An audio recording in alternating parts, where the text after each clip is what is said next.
Doamne, ai venit la mine când eu te-am chemat.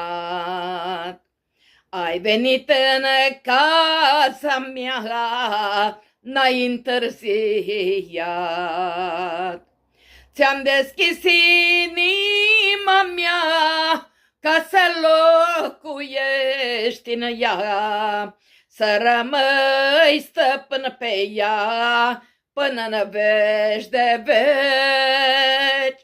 Ți-am deschis inima mea ca să locuiești în ea, să rămâi stăpân pe ea până-n veci de veci. Am avut